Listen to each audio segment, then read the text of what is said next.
Professor, agora voltando um pouquinho no conflito do leste europeu, só para a gente fazer um compilado aí da semana, já que hoje é sexta-feira, né, foram vários assuntos importantes econômicos. O do gás, do petróleo de hoje foi o mais recente, mas também tivemos ali a morte de Mikhail Gorbachev, né, que repercutiu bastante no noticiário. Afinal de contas, ex-líder, último ex-grande líder da União Soviética.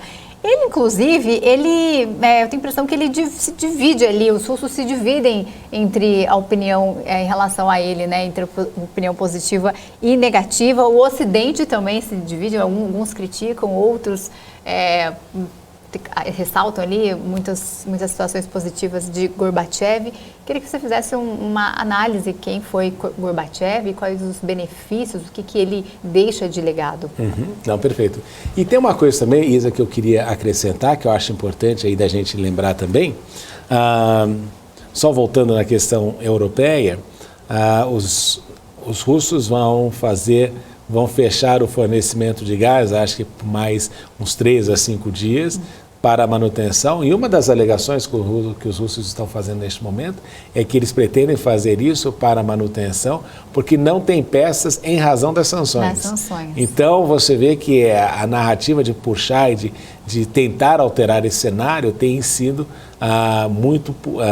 muito estimulada aí pelos russos, porque eles também entendem que é uma forma de criar pressão sobre os países europeus, um deles principalmente afetado, a Alemanha, como a gente estava falando antes. Mas aqui nessa questão aí do Gorbachev, a gente pode dizer que tem 4... a gente pode encarar o Mikhail Gorbachev de 4 perspectivas. 2 nós vamos usar o lado russo e 2 nós vamos usar o lado ocidental. Muitos diriam para nós, e muitos afirmam que Gorbachev era um idealista e um reformista. Essa é a perspectiva que nós temos no Ocidente, no sentido de que ele queria alterar, ele não pretendia extinguir a União Soviética, ele queria reformular, e nesse processo ele fez aquelas 2 famosas políticas que a gente conhece, a perestroika, de cunho econômico, e a glasnost, de transparência política. Então, o que a gente notou em toda essa história é que o presidente Gorbachev, ele tinha esse objetivo de fazer um novo contrato social para a Rússia e para a União Soviética. Então, nunca foi o objetivo dele ali que houvesse o colapso, como aconteceu posteriormente. Então, ele era, do ponto de vista aí, um idealista, que mesmo se olhar para a agenda dele. Foi um reformista também, porque neste processo todo, ele conseguiu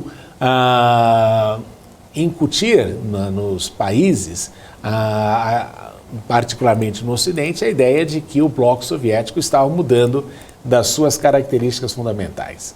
Mas, dentro da União Soviética, você vai ter, dentro da União Soviética, dos países da União Soviética, atualmente Rússia e mais as outras repúblicas que se tornaram independentes, você tem alguns que o entendem como um traidor e alguns até que dizem que ele era um agente da CIA.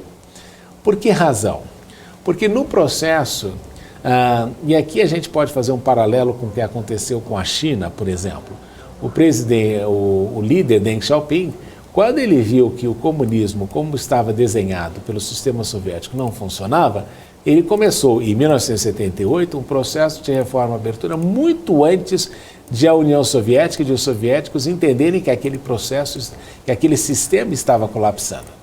E com isso, Deng Xiaoping fez as várias reformas econômicas que fizeram a China subir aí de uma renda per capita de $180 para $12 mil ou 13 mil, como nós vemos atualmente. Então, esta foi a estratégia que ele utilizou. E o Gorbachev, ele entra mais tarde e quando ele vai implementar as estratégias, já é muito tarde. Então, quando os países têm a oportunidade de se libertarem do jugo soviético, obviamente que eles o fizeram. Só que, como era um sistema de economia planejada, todos os países ficaram sem acesso a muitos produtos.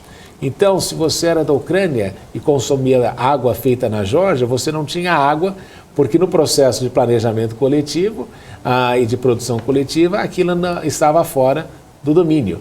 Então, o resultado dessa situação toda foi que a Rússia entrou num colapso econômico que não conseguiu se recuperar e que levou eventualmente até mesmo à entrada de Putin hoje em dia. Então, toda aquela desorganização gerada no processo do colapso soviético é que gerou essa situação que nós temos hoje em dia.